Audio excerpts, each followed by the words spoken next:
isa pa po interesting na flower na nakita ng nona ninyo. Oh. Ayan, oh, nandito lang po siya sa gilid na po talaga siya. Oh, ayan. Zoom natin at lapit pa natin ng kaunti. Kasi ay, ayan, oh, nasa may bangin na po ako para lang siya mag-video. Kasi super interesting po niya talaga at super cute ng kulay niya. Light pink at saka kakaiba nga din po sa mga na-feature ko ng flowers. So, ayan po yung ilog na pinuntahan namin.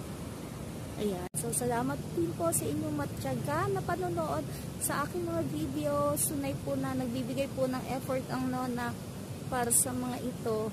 Kaya, yung excitement naman po talaga ng nona ay hindi naman po talaga mapigilan.